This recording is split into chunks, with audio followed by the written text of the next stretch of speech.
kinase inhibition profile. And once we determined the kinase inhibition profile, it went back to chemists who optimized the activity of these molecules. Then we tested them in our biological assays and taken them forward for in vivo studies, where we did toxicology, pharmacology, and efficacy before entering clinical trials. I'm just going to give you one example of such molecules. And this is one of the molecules which we call 1, 2, 3, 13, 20. And as you can see, this particular molecule had a remarkable phenotype in the sense it can induce death of all the tumor cells that we tested for at 75 to 100 nanomolar concentration. Whereas when we treated normal cells with this particular compound, it required much more than 5 micromolar to induce a very similar growth arrest. So this is not a phenotype which is normally found in kinase inhibitors. And so we decided to pursue characterizing this particular molecule. And this is the structure of the molecule. And when we sent this for kinase profiling, we were amazed that it inhibited only one kinase out of the 500 kinases that are encoded by the human genome.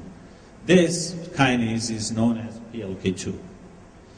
The PLK2 belongs to a family of kinases which are called polo-like kinases.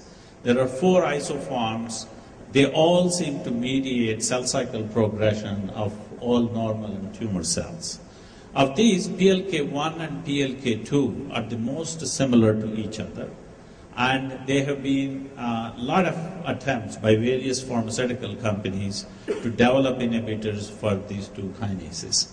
However, they are so similar in structure, most of the inhibitors that have been developed were inhibiting both PLK1 and PLK2, which seemed to lead certain amount of cytotoxicity when these molecules went into clinical trials.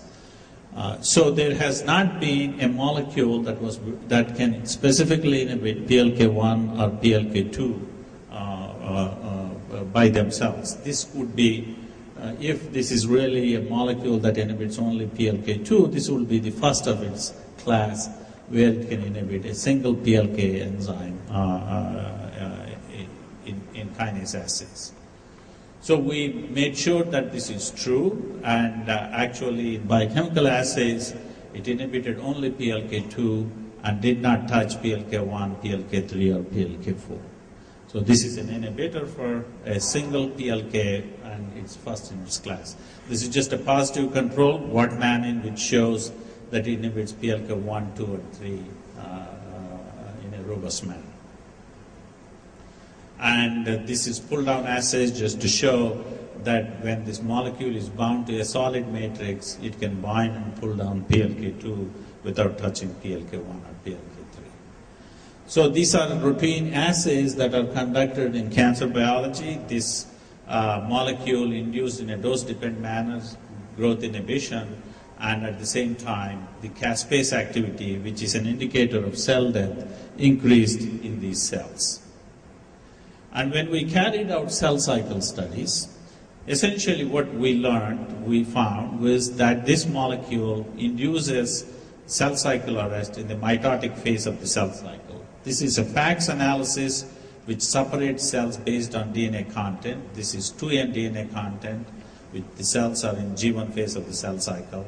And this is 4N DNA content where the cells are in mitotic phase of the cell cycle. As you can see, this is a Boehringer-Ingelheim drug which inhibits both PLK1 and 2. It induces a very sharp mitotic arrest, and similarly the compound developed by us induces a very sharp mitotic arrest. And what was the difference between the 2 molecules was when we treated normal cells with this compound, there was very little mitotic progression in these cells.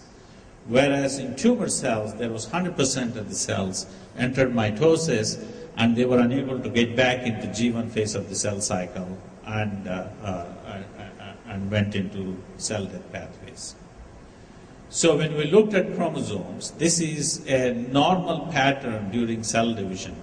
This, we're staining for beta tubulins and DNA, And as you can see, there is a very nice mitotic spindle formed in untreated cells where the chromosomes go and segregate at two ends, which then allows the cell to split into two separate nuclei and two separate cells. In drug-treated cells, on the other hand, there was multipolar spindles that are formed, and so because of this more than two poles formed, there is just random distribution of DNA along these poles, which does not allow them to go through mitosis, leading to apoptotic death of these tumor cells. So following these studies, we carried out safety pharmacology, and essentially what we see is this compound, at least in mice, is very safe, up to 300 milligrams per kg. There was no loss of weight in these mice treated, and no pathological abnormalities that were seen in these animals. And when we carried out efficacy studies using human xenografts, what essentially we could show was a concentration-dependent inhibition of growth of these tumors. You may not see too well in this projection, but this is untreated tumors. As you can see, they're very large in size, and when these mice are treated with 75 milligrams per kg, tumor growth is substantially reduced by more than 50%. And what was even more important is this complex. So Taxol alone at 75 nanomolar concentration induces very little cell death, whereas our compound at 50 nanomolar, again, induces very little cell death. But when the two are combined at this concentration, there was more than 80% cell death in these cultures, suggesting that this would be an excellent therapeutic agent, especially when administered in combination for the treatments of these various cancers. And at Mount Sinai Medical School, we have a wonderful structural biology group, and Anil Agarwal, also from India, is one of the topmost crystallographers in this field.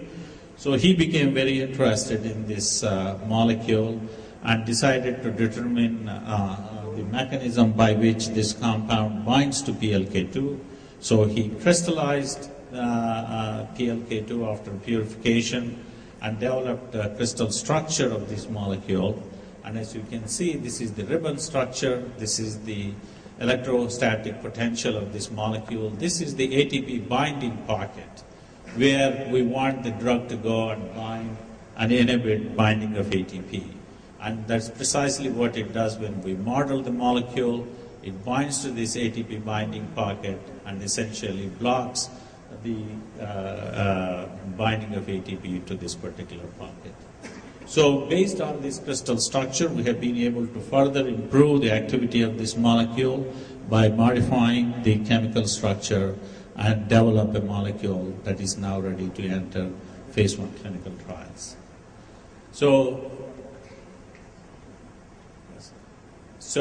I just want to conclude by saying that PLK2 is not only important in cancer, but also is considered to be very important in neurodegenerative diseases because it phosphorylates a protein called synuclein, which is responsible for some of these degenerative diseases. It is believed that in both Alzheimer's disease and Parkinson's disease, PLK2 is overexpressed, which in turn phosphorylates the synuclein, causing these protein aggregates that eventually lead to this particular disease. So with that, I want to thank the people, acknowledge the people who really did the work. As I said, these are the two chemists, Ramana Reddy and Venkat Pallela, are the people who created this 2000 molecule library. Dr. Cosenza and Shashi Jatiani did all the biochemical and biological experiments, and Anil Agarwal and Rinku Jain did the crystallography work.